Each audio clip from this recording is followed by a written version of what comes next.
శ్రీమాత్రే నమః. అందరికీ నమస్కారం అండి. మనకి 2025 సంవత్సరంలో ఏప్రిల్ 14వ తేదీ శుక్రవారం రోజు చంద్రగ్రహణం అయితే ఏర్పడుతుందండి. అయితే ఇలా మనకి చంద్రగ్రహణం ఏర్పడినప్పుడు గర్భిణీ స్త్రీలు ఎటువంటి జాగ్రత్తలు నియమాలు పాటించాలనేది ఇప్పుడైతే తెలుసుకుందామండి. ఈ చంద్రగ్రహణం మనకి ఎప్పుడు ఏర్పడుతుంది, గ్రహణ పట్టు విడుపు సమయాలు, ఇంకా గ్రహణం ఏ ఏ దేశాల్లో కనిపిస్తుంది అనేది నేను ఇక్కడ పైన డిస్ప్లే పైన అయితే ఇస్తున్నానండి. అయితే ఈ గ్రహణం మనకి భారతదేశంలో అయితే కనిపించడం లేదండి. కాబట్టి భారతదేశంలో ఉన్న భారతీయులు గర్భిణీ స్త్రీలు ఎటువంటి జాగ్రత్తలు నియమాలు పాటించవలసిన అవసరం అయితే లేదు. అయితే ఈ గ్రహణం కనిపించే దేశాల్లో మన భారతీయులు ఎవరైనా ఉన్నా, ఇంకా గర్భిణీ స్త్రీలు ఎవరైనా ఉన్నా వారు తప్పకుండా నియమాలు జాగ్రత్తలు అయితే తీసుకోవాలండి. ఇలా మనకి గ్రహణాలు ఏర్పడినప్పుడు ప్రకృతిలో అనేకమైన మార్పులు అయితే ఏర్పడుతూ ఉంటాయండి. అందుకని మనం కొద్దిపాటి నియమాలు జాగ్రత్తలు తీసుకుంటే పుట్టబోయే బిడ్డకు గర్భిణీ స్త్రీకు మంచి జరుగుతుంది. ఇంకా గర్భిణీ స్త్రీలు గ్రహణం ఏర్పడే సమయంలో ఎట్టి పరిస్థితుల్లో కూడా బయటకు రాకూడదండి. అది చంద్రగ్రహణం కానీ సూర్యగ్రహణం కానీ ఏ గ్రహణం ఏర్పడినా బయటకు అయితే అస్సలు రాకూడదు. ఇంట్లోనే ఉండాలి, పడుకుని ఉండండి మంచిది, లేదా కూర్చుని కూడా ఉండవచ్చు.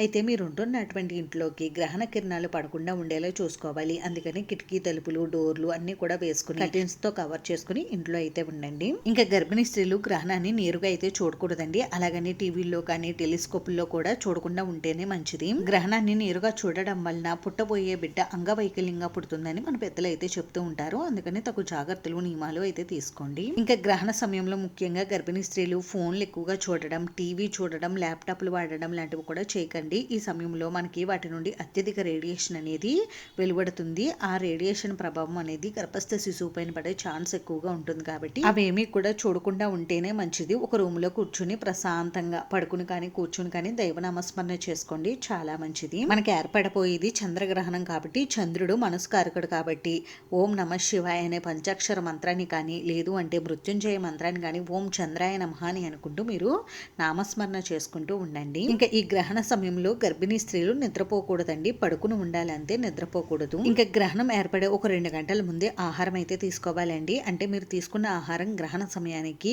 జీర్ణం అయిపోయేలా ఉండేలా చూసుకోవాలి. గ్రహణ సమయంలో ఎట్టి పరిస్థితుల్లో కూడా ఆహారం అయితే తీసుకోకూడదు. ఒకవేళ తీసుకోవాల్సి వస్తే లిక్విడ్ ఫుడ్స్ అయితే తీసుకోండి. ఇంకా గ్రహణ సమయంలో అత్యవసర సమయంలో బయటకు వెళ్లాల్సి వస్తే మీతో పాటుగా దర్భ కానీ గరిక కానీ తులసి దళాలను కానీ పట్టుకుని వెళ్ళండి. అలాగే గ్రహణ కిరణాలు గర్భస్థ శిశువు పైన గర్భిణీ పైన పడకుండా ఉండాలంటే గొడుగు కానీ దుప్పటి కానీ ఏదైనా మనం వేసుకుని వెళ్ళాలి బయటకు వెళ్లాల్సి వస్తే. ఇంకా మీరు తీసుకునేటటువంటి ఆహార పదార్థాలపైన, నిలువ ఉంచుకునే పదార్థాలపైన తప్పకుండా గరిక కాను దర్భను కానీ తులసి దళాలను కానీ ఉంచండి. గ్రహణం పూర్తయిన తర్వాత వీటిని తీసేసి ఎవరు తొక్కని చోట అయితే వేసేయండి. ఇంకా ఈ గ్రహణ సమయంలో గర్భిణీ స్త్రీలు ఎట్టి పరిస్థితుల్లో కూడా మీ దగ్గర హెయిర్ పిన్నులు ఇంకా లోహపు వస్తువులు అస్సలు ఉంచుకోకూడదండి. అంటే పిన్నిసులు కానీ హెయిర్ పిన్నులు కానీ ఇటువంటివి ఏవి కూడా ఉంచుకోకూడదు.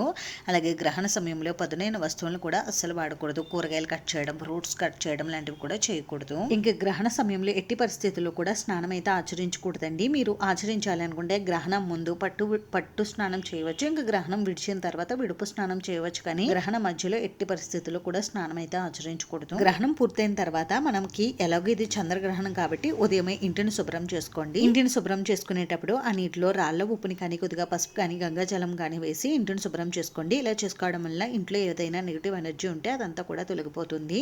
అలాగే మీరు స్నానం చేసే నీటిలో కొద్దిగా పసుపు వేసుకుని స్నానం ఆచరించండి. మనకి ఇది ఏర్పడింది చంద్రగ్రహణం కాబట్టి గ్రహణం పూర్తయిన తర్వాత స్నానం ఆచరించిన తర్వాత మీరు తెలుపు రంగులో ఉండేటటువంటి వస్తువుల్ని ఎవరికైనా దానంగా ఇవ్వవచ్చు. అంటే తెలుపు రంగు వస్త్రాలు, బియ్యం, చక్కెర, పాలు, పెరుగు వీటిని ఎవరికైనా మీకు తెలిసిన వారికి కానీ బ్రాహ్మణులకు కానీ దానంగా ఇవ్వండి, మంచిది. ఎందుకంటే చంద్రుడు మనసు కారకుడు కాబట్టి మనలో ఉన్నటువంటి మానసిక రుగ్మతులన్నీ కూడా తొలగి మనకి మనసు ప్రశాంతత అయితే చేకూరుతుంది. మార్చి 14వ తేదీ శుక్రవారం రోజు ఏర్పడే చంద్రగ్రహణంకి గర్భిణీ స్త్రీలు పాటించవలసిన నియమాలు జాగ్రత్తలు అయితే ఇవేనండి.